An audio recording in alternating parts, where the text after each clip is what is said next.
But it's true that there are a few more props involved in the beginning of learning to stretch lie on the side. But, over time you become more and more tolerant. That's one of the benefits of learning to stretch lie, because all that extra length makes you much more tolerant of different beds, of different mattresses, of when you travel, even sleeping on the floor, not a problem. And it's clear that, in our prehistoric past, the floor was probably all we had. So we're clearly adapted to be able to do that. But we've gotten so squished up in our spines that we need just the perfect everything, So in the beginning, I teach people to make it more neutral and long, and then they tolerate better.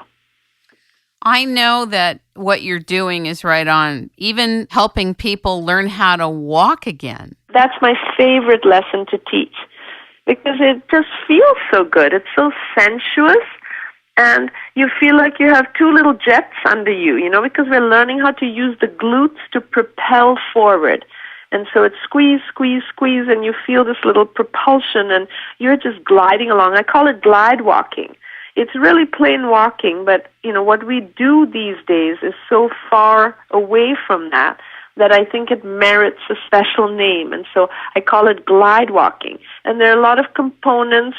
I teach it I start in lesson 1 of my course, teaching people how to squeeze their gluteus medius, is a very critical muscle, to waken up.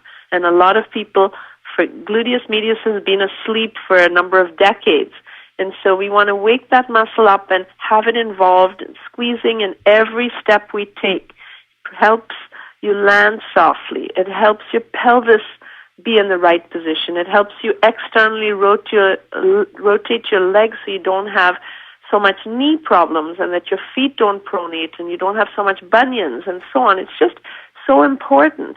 And it provides so much exercise, and people build up muscle, they look better, and all the extra muscle drives up your basal metabolism rate, so it turns out to be a weight loss technique. I mean, it just is so rich, and it's such a pity if we shuffle along and miss out on all that natural exercise, and then, have to try to make up for that, like by doing 5 reps of these or half an hour of this. It's not a substitute.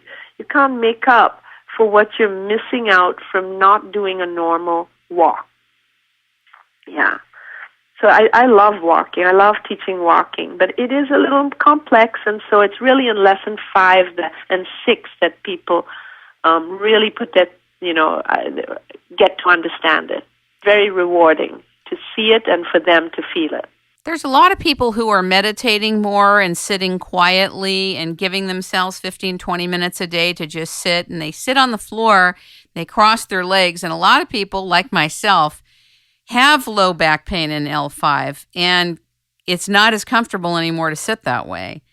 I believe that in our society, because we didn't grow up sitting on the floor nor squatting on toilets, that we don't really have the structure around our hips to do full squats or sit on the floor without support.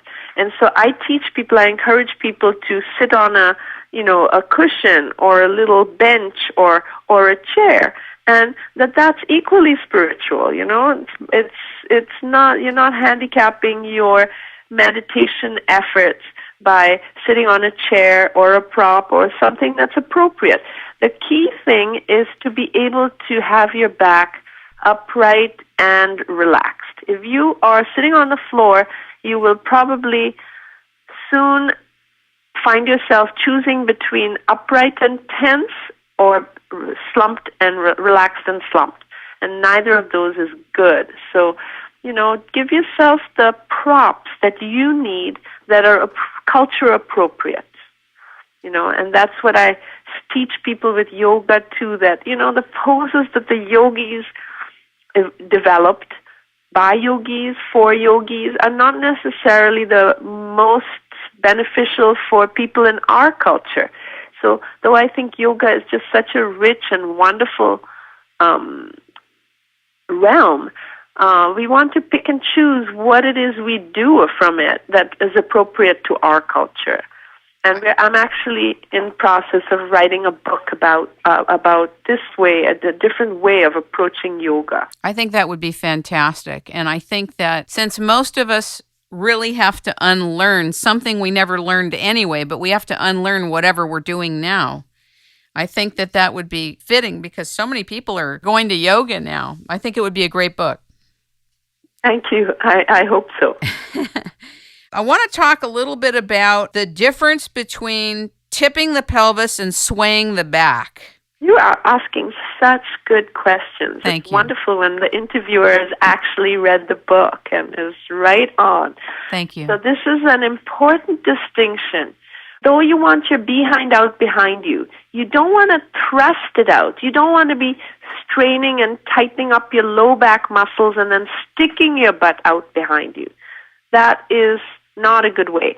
And so I teach people to kind of squeeze their butt while they're walking. That's part of the equation of having the pelvis settle well as learning to relax various muscles in the front. And then for the upper back to get rid of the sway. See, a sway is an unnatural curve that happens much higher than L5-S1, maybe in the L1, L2 area, sometimes L3. And that's an area where you don't want to curve. It's an unhealthy curve that happens up higher, and that's what we call a sway. And to get rid of that, you don't want to be tucking the pelvis, but rather tucking the ribs. And that is a really important measure, very difficult for some people to learn. The people who need it the most, who sway their back and who have gotten into the habit of sitting up straight and thrusting out their chests, and they have a big hollow in their low back, those are the people who need to rotate their rib cage forward, is one way I describe it, almost like a mini crunch. And I teach people to put their fists on the lower border of the rib cage and kind of nudge the bones back there as a way of rotating the rib cage and flattening out that excessive curve that's too high up and we are calling a sway. But this is a tricky maneuver to learn because when you do it, you feel the full extent of your slumping shoulders. And now the thing is to isolate and do the shoulder roll that I was describing earlier. And that'll make people feel a bit better, but they still usually feel really hunched, and it's hard for them to believe that that isn't hunched. And even when I teach people in class, I help line them up like this, and then they look in them, they feel terribly hunched, like they feel like, oh my God, I'm going to fall on my face. And then they look in the mirror and they're shocked because it looks fine, but it feels so weird. And that's a hard place to get to on by themselves. That's a hard place for people to find on their own. And that's why I'm putting a lot of my effort right now into training teachers.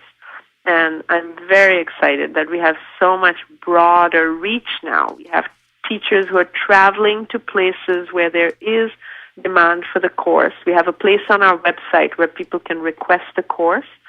And when we have enough people, we send teacher out to teach. And increasingly, there are now local teachers teaching it's called Gokhale Method Foundations. And it's just 6 lessons, small groups, 1.5 hour each lesson. Maximum group size is 8. So each person is shepherded to this different architecture, their primal architecture. And we charge only $450 for that course. You are teaching in the United States, in the United Kingdom, Europe, and Israel right now, correct? Yes, and it's expanding. We have lots of demand in Australia and New Zealand and Canada. We're teaching in Canada as well. And the Bahamas, we have a teacher. So we have increasing coverage. And now the book is being translated into Russian, Korean, Chinese, and Portuguese. Oh my God, that is so exciting! Oh, it is.